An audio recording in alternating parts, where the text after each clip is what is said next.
किसान भाइयों नमस्कार। मैं डॉक्टर राधेश्याम सिंह, भूतपूर्व उप परियोजना निदेशक, कृषि विभाग उत्तर प्रदेश।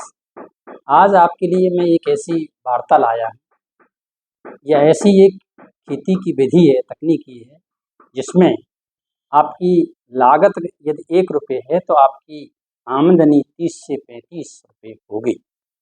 साथ ही आपका उत्पाद भी जैविक एवं विषरहित रहेगा।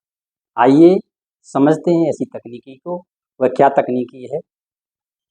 वह तकनीकी है, हम अपनी फसलों में ट्राइकोडर्मा का प्रयोग करें। ट्राइकोडर्मा का प्रयोग जो है वो आपका खाद्यान्न फसलें जैसे धान, गेहूँ, गन्ना, सब्जी की फसलें जैसे आलू, टमाटर, मिर्च, बैंगन, भिंडी, कुकुरबिट्स, घिया, तोरई, काशीफल, खीरा इत्यादि। इसके अलावा दलहन की फसलें जैसे चना, मटर, मसूर, उड़द, मूंग। इसके अलावा इसका प्रयोग सरसों की फसल और साथियों इसका प्रयोग जो है हमारी नर्सरी, गमलों के पौधे, रूफ गार्डनिंग, इसमें बहुत ही अच्छा और बेहतर परिणाम देता है। अब ऐसा क्या है? ट्राइकोडर्मा का पहले हम समझेंगे ये क्या है। ट्राइकोडर्मा एक जैविक फफूंदीनाशक है। यह ट्राइकोडर्मा हर्जेनियम और ट्राइकोडर्मा विरिडी 2 प्रकार का पाया जाता है। ट्राइकोडर्मा के क्या उपयोग हैं? साथियों इसके उपयोग तो बम्पर हैं, जिसको मैं अपने शब्दों में बांधने की कोशिश करूँगा, लेकिन फिर भी शब्दों से बाहर निकल जाएगा। पहला ये है कि ये हमारी फसलों में लगने वाले जड़ एवं तना के गलन, सड़न को रोकता है, रोकथाम करता है। इसके अलावा ये हमारी उकठा की बीमारी को भी नियंत्रित करता है। दूसरा ये है कि ट्राइकोडर्मा के प्रयोग से हमारी मिट्टी दानेदार बन जाती है। इसके 1 ग्राम में लगभग 20 करोड़ माइक्रो ऑर्गेनिज्म, सूक्ष्म जीवाणु होते हैं, जिनका फसल में प्रयोग करने पर जमीन में पहुंच जाते हैं और इस तरह की रोग बीमारियां आने वाले फफूंदों को ये नष्ट करती हैं। तो जमीन दानेदार हो जाती है, जिसमें मिट्टी में प्रॉपर एरेशन के साथ साथ इसमें जल धारण क्षमता भी बढ़ जाती है, पानी की भी आवश्यकता कम पड़ती है। साथियों ट्राइकोडर्मा का प्रयोग यदि हम आलू में करें तो चेचक चित्ती की संभावना खत्म हो जाती है। इसके साथ साथ ट्राइकोडर्मा के प्रयोग से फसलों में एक अलग ही हरा भरा और एक अलग ही ग्रोथ बनती है। वजह क्या है? वजह यह है कि ट्राइकोडर्मा के प्रयोग से कुछ अघुलनशील पोषक तत्व घुलनशील अवस्था में बदल जाते हैं। इसका मतलब पौधों को एक्स्ट्रा न्यूट्रिशन मिलता है। हाँ साथियों, ये वास्तव में वरदान है। सरकार ने इसके लिए काफ़ी कुछ बढ़ावा देने का प्रयास किया है। सरकारी कृषि इकाइयों पर ये सभी जगह उपलब्ध है। इसके अलावा मार्केट में भी उपलब्ध है। इसका सामान्यतः रेट 100 से 125 रुपये प्रति किलो है, लेकिन सरकार इस पर 50% से लेकर के 90% तक अनुदान यानी छूट देती है। साथियों ट्राइकोडर्मा का प्रयोग हम भूमि शोधन, बीज शोधन और पानी छिड़काव में करते हैं। इसका सबसे बेहतर परिणाम जो है भूमि शोधन यानी जमीन में मिलाने से इसके सबसे बेहतर परिणाम आते हैं।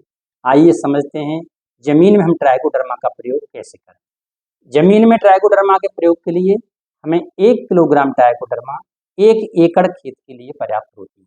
यानी 1 एकड़ फसल के लिए 1 किलो ट्राइकोडर्मा और 25 से 30 किलोग्राम सड़ी हुई गोबर की खाद। गोबर की खाद सड़ी हुई होनी चाहिए, काली होनी चाहिए।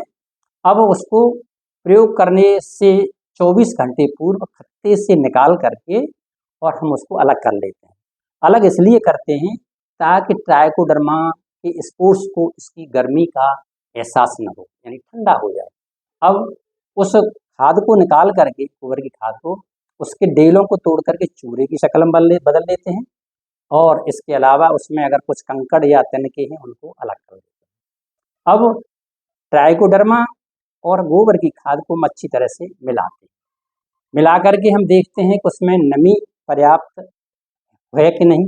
अगर नमी पर्याप्त नहीं है, माने उस मिश्रण को अगर हम लड्डू बनाएं तो वो एक लड्डू की शक्ल में इतनी नमी हो जाए कि लड्डू की शक्ल में बदल जाए। आवश्यकता अनुसार उसमें पानी मिला लेते हैं, और यदि मठा उपलब्ध है तो बहुत ही बेहतर परिणाम साथियों आते हैं। तो इस तरह वो मिश्रण को मिला करके अब हम ऐसे स्थान पर रखते हैं जहाँ ठंडा हो और इसके अलावा अंधेरा रहता हो। उस स्थान पर हम रखेंगे और उसको जो है गीली बोरी से हम जो है अच्छी तरह से ढक देंगे ऊपर जो है। अब हमें 1 हफ्ते तक ये ध्यान रखना है कि बोरी जो है सूखने न पाए। जैसे ही सुबह शाम बोरी गीली होती है, उसको सूखती है तो उसको गीला कर देते हैं। इस तरह 1 हफ्ते के बाद हमारे जो ट्राइकोडर्मा के स्पोर्स हैं, जर्म्स हैं, वो गोबर की खाद को जो है उसका रंग बदल दें और बदल करके वो इतना ग्रो कर जाएंगे कि वो सारा ही ट्राइकोडर्मा का ही एक दूसरा रूप बन जाएगा। ये हमारे खेत में प्रयोग के लिए तैयार है।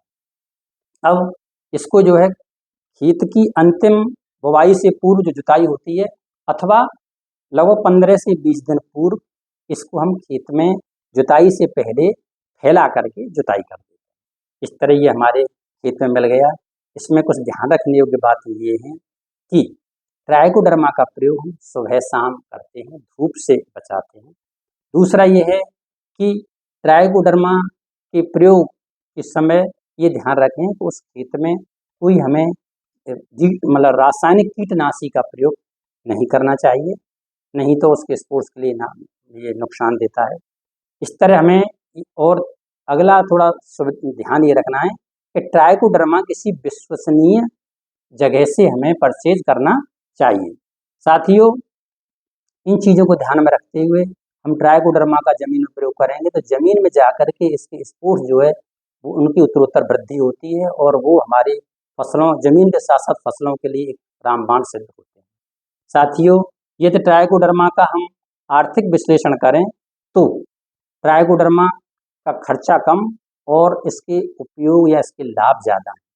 गेहूँ के केस में ट्राइकोडर्मा जैसे मान लीजिए हमने बीज शोधन, भूमि शोधन और पानी छिड़काव इसमें किया तो लगभग 300 रुपये के खर्चे पर हमारा 4 से 5 कुंटल पैदा यानी 10-12 हज़ार की पैदा बढ़ जाती है। इसी तरह सरसों में 300 साढ़े 300 रुपये के खर्चे आने पर यदि हमने बीज शोधन, भूमि शोधन, पानी छिड़काव किया तो उसमें भी 10-12 हज़ार की आमदनी मिलती है। अगर हमने सब्जी की फसलों में जैसे आलू की फसल में इसका प्रयोग किया तो आलू की फसल से निश्चित है कि उसमें भी हमारा लगभग 400 से 500 रुपये के खर्चे पर 15,000 रुपये तक की इसमें आमदनी बढ़ती है। साथ ही सब्जियों में इसके बहुत ही बेहतर परिणाम हैं। अगर हम इसको हर साल और हर फसल में इसका प्रयोग करते हैं तो ज़मीन में इसके स्पोर्स की संख्या धीरे धीरे बढ़ती जाती है और आगे हमारी बम्पर पैदावार या बम्पर फसलें मिलना चालू हो जाती है। साथियों, ट्राइकोडर्मा को अगर हम सारांश के रूप में कहें तो ये कम खर्चे में जैविक उत्पाद देगा और हमारा लाभ अधिक मिलेगा। तो मेरा आपसे अनुरोध है इसका प्रयोग जरूर करें। बस इन्हीं बातों के साथ मैं अपनी वाणी को विराम देता हूँ। किसान भाइयों, नमस्कार।